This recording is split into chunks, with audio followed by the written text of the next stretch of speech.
Salam Planter Indonesia. Assalamualaikum warahmatullahi wabarakatuh. Bertepatan masih di Purwokerto, izinkan The Brondol untuk menjawab pertanyaan dari sahabat The Brondol. Pak, kalau pemupukan sampai 4 kali setahun itu masalah Pak? Malam biasa cuma itu. Jadi begini Mas, di dalam proses konsep dasar pemupukan tanaman kelapa sawit, maka dosis pupuk itu adalah dibagi sedemikian rupa sehingga ketemunya nanti setahun itu berapa kilogram per pokok per tahunnya. Baik menggunakan pupuk tunggal ataupun menggunakan pupuk majemuk, hal yang lumrah. Ketika kita bisa menggunakan 2 kali setahun, 3 kali setahun, atau 4 kali setahun, ya bebas saja. Yang penting dikunci berapa kilogram per pokok per tahunnya. Sehingga kita jangan salah persepsi di dalam proses pemupukan. Sehingga begini, misalnya kita menggunakan pupuk tunggal, di mana pupuk tunggal yang kita berikan ada 4 pupuk, yaitu misalnya kita menggunakan dolomit, rock fosfat, urea, dan KCl. Apakah bisa Pak Pendi misalnya dolomit itu diberikan 2 kali setahun? Memang 2 kali. Secara mekanisme dasarnya itu adalah setiap 4 pupuk ini adalah dilakukan sebanyak 2 kali. 2 kali misalnya dalam 1 tahun itu dosis dolomitnya 2,5 kilo misalnya. Mau tahu 1 tahun yang mau di aplikasi pertama, kemudian ketemunya 1,5 kilo, di aplikasi kedua 1 kilo, boleh ya boleh saja. Kemudian rock fosfat 1,5 kilo, misalnya 1 kilo dulu, kemudian setengah kilo dulu di semester kedua, ya boleh saja. Setiap pupuk ini memiliki jeda antara aplikasi dengan aplikasi 1 dengan aplikasi 2 adalah selama 6 bulan. Ini secara wajarnya. Sebab misalnya kayak urea 2 kali setahun, 2,5 kilo, 1,5 kilo ditambah 1 kilo, hal yang lumrah. Begitu juga dengan KCL-nya. Nah, pertanyaannya yang menjadi pertanyaan dari sahabat The Brondol ini adalah bagaimana kalau dibagi 4 Pak Pendi? Maka ketika kita melakukan pemupukan dibagi 4 ya nggak masalah. Sekali lagi selama dia dikunci per kilogram per pokok per tahunnya, mau dibagi lebih banyak ya boleh saja. Sebagai contoh misalnya KCL itu kita mau 2 kilo. Kemudian setengah kilo per 3 bulan, boleh nggak Pak Pendi? Ya boleh. Namun ada beberapa hal yang harus dipahami bicara tentang melakukan pemupukan dengan frekuensi yang lebih banyak. Yang pertama adalah kalau kita memang masalah tenaganya dulu. Kalau tenaga pemupukannya kita bayar, ya jelas otomatis kita akan membayar juga lebih banyak dibandingkan kalau kita misalnya ladang-ladang sendiri, kemudian biar agak santai, kemudian dipupukkan lebih banyak kalinya, frekuensi lebih banyak, ya boleh-boleh saja. Begitu juga dengan menggunakan pupuk majemuk sahabat The Brondol. Misalnya pupuk majemuk itu pasti banyak orang mencampur-campur tunggal dengan majemuk. Sebenarnya konsep dasar pemupukan tanaman kelapa sawit itu adalah ketika kita pakai majemuk, maka kita hanya menggunakan dolomit, majemuk, dan mikro saja.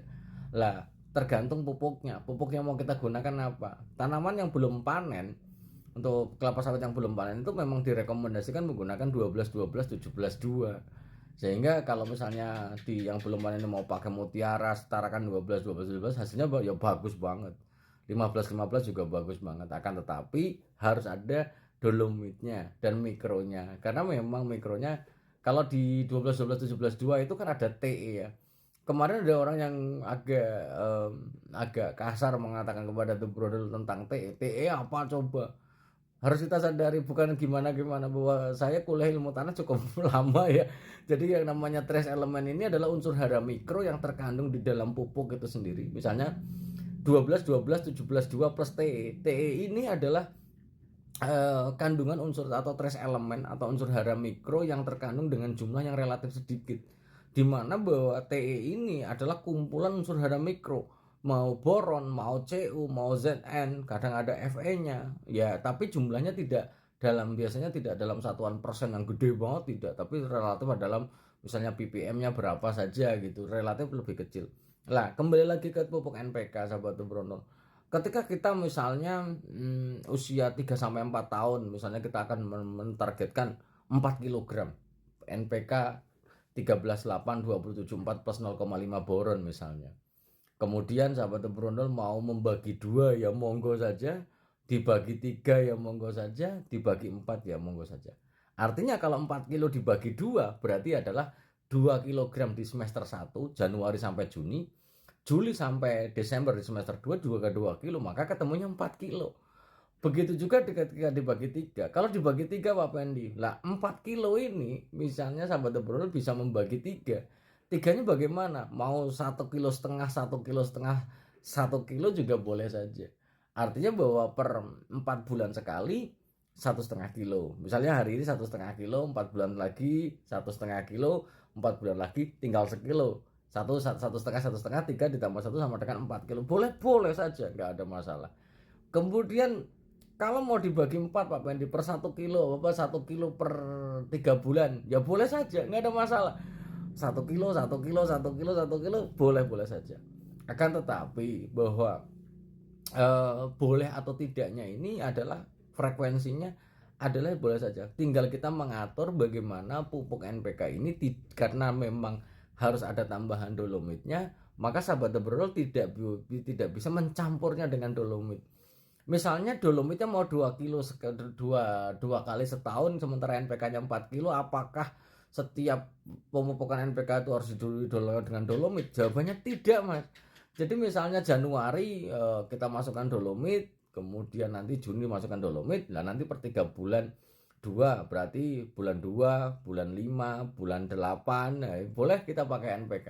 Kemudian kalau mau ditambah mikro ya silakan saja. Mau pakai boron, pupuk boron yang kandungannya 46% B2O3 atau 47% ya silakan saja. Intinya ingin saya sampaikan bahwa justru malahan yang menjadi fatal adalah ketika kita memaksakan pemupukan kelapa sawit ini adalah dengan menggunakan jumlah yang terlalu besar setiap pemupukannya.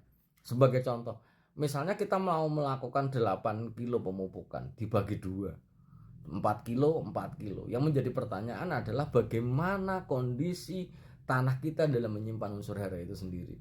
Setiap lahan itu memiliki kemampuan menyimpan unsur hara itu masing-masing. Sangat tergantung dari partikel liat yang bermuatan negatif yang ada di dalam tanah. Ketika dia memiliki kapasitas tukar kation atau penyimpanan yang bagus untuk bisa dipertukaran ketika diserap tanaman kelapa sawit, so far nggak ada masalah. Akan tetapi jika memang tanah kita merupakan tanah-tanah dengan faktor pembatas pasir yang besar, lebih bagus digunakan pemupukan dengan frekuensi yang lebih tinggi dibandingkan kalau kita dilihat.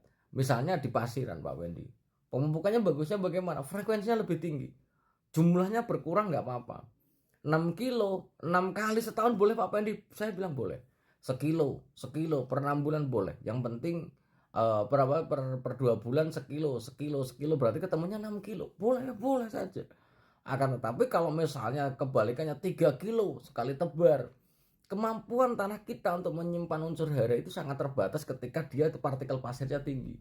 Sehingga ketika dipupuk dengan jumlah besar, maka apa yang terjadi? Yang terjadi bahwa pupuk yang kita berikan akan banyak terbuang melalui dia larut, kemudian akan masuk ke dalam bersama dengan air infiltrasi yang dia masuk ke dalam tanah yang nggak bisa diserap malahan, atau bahkan malah dia banyak menguap. Kenapa? Karena bahwa partikel pasir tidak memiliki muatan negatif yang mampu mengikat unsur hara yang kita berikan. Sehingga hal inilah yang menyebabkan kenapa penambahan bahan organik pada lahan berpasir bersifat mutlak demi keberhasilan di dalam penanaman kelapa sawit atau budidaya kelapa sawit di lahan pasiran. Bahan organik akan sangat membantu memegang air, membantu untuk mengikat unsur hara yang ada. Jika tidak dilakukan, maka yang terjadi adalah bahwa faktor kehilangan atau losses akan semakin tinggi. Itu. Jadi benang merah yang ingin saya sampaikan, mau 3 kali ya monggo, 4 kali ya monggo, 5 kali ya monggo. Frekuensi yang lebih sering akan jauh lebih baik hasilnya. Kenapa? Karena faktor kehilangannya relatif sedikit dibandingkan yang lain. Kemudian apa bedanya ketika dipupuk sekaligus? Kan nggak apa-apa, balik lagi Mas. Dengan harga pupuk yang sekarang cukup lumayan tinggi dengan faktor efisiensi yang rendah, maka yang terjadi faktor kehilangan akan tinggi, hilang duit kita.